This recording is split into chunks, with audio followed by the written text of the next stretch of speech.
This is Mary Cole with Good Story Company, and today I wanted to talk about a little bit more of an advanced topic, a marketing topic, and that is creating a lead magnet as an unpublished writer.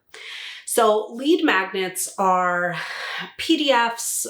In the business world, they're often called white papers or reports. PDFs that somebody can download as a result of signing up for a newsletter, an email newsletter. The logic behind them is that you want to entice somebody to sign up by giving them a little bit. So my lead magnet is a submission cheat sheet, which is 26 or so pages of information and best practices and resources for submitting to agents and publishers.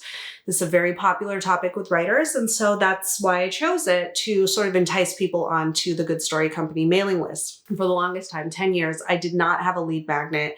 I had this kind of cocky attitude of like, well, I don't need to give stuff away. And I forgot all about that very quickly because it turns out people like a little enticement, especially if it has value. It communicates that that's the kind of relationship we're going to have. I'm going to give you value and you're going to get something out of it. And you'll see that this is well made and thoughtfully created and the advice is good. And maybe we'll have a relationship down the road where I edit your manuscript or you take one of my classes.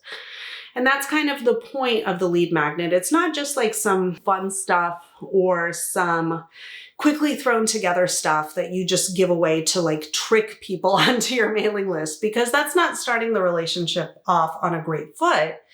You really want to think about and be intentional about what you give away as your lead magnet, because it's sort of the first impression, the opening of a conversation that you hope to have with your reader. Now, I am very, very outspoken that an email marketing list is very important to build, especially as early as you can start. Even if you are not published and you don't have anything to necessarily market or sell with your newsletter. But those emails, those people who have, raised a hand and said, I want to hear from you, they're going to be very, very important for your career going forward. And so thinking about a lead magnet as an unpublished writer is a little bit different than thinking about a lead magnet when you already have a book out.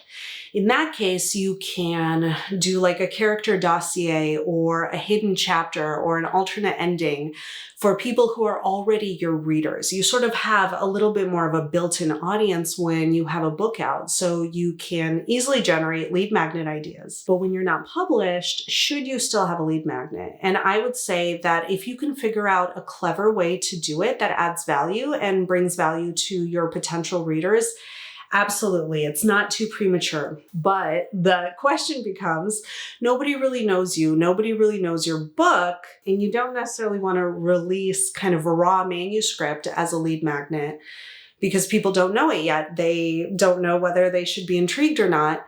So what do you really put out in the world as a lead magnet to try and entice people to learn about you and to sign up for your email newsletter? So it's a lot easier if you write nonfiction, or if there's anything in your novel that, or your kind of proposed brand that lends itself well to something people are interested in. So for example, if you're writing nonfiction about butterflies, you could do a lead magnet of, a dozen really cool butterfly facts.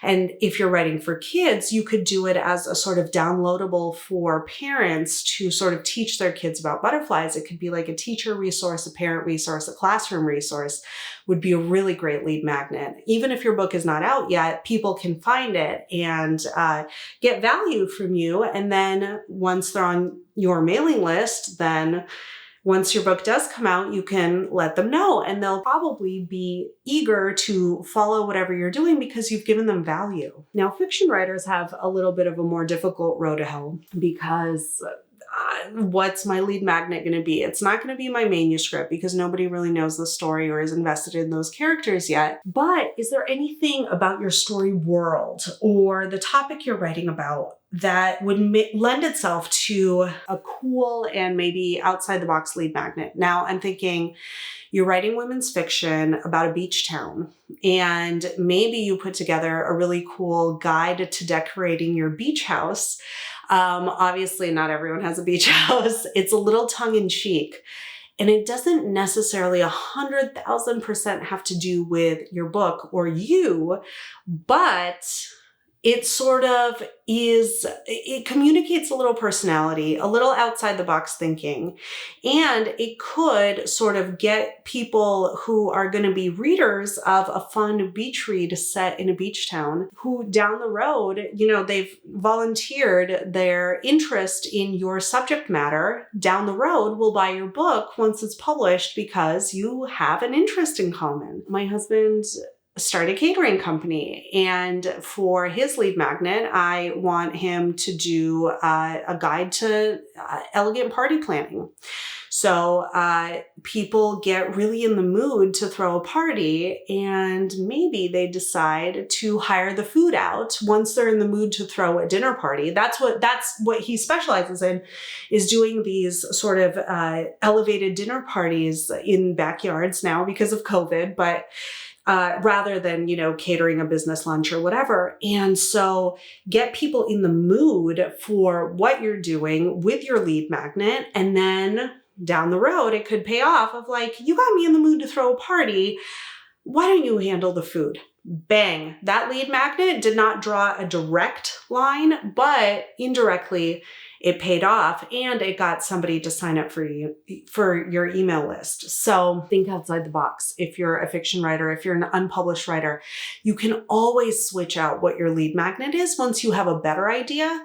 But I would recommend having one in place just to see what happens and to see who you catch for your email newsletter. It's never too early to start thinking in that direction, because ideally you will have something to market one day soon. My name is Mary Cole. This is Good Story Company, and here's to a good story.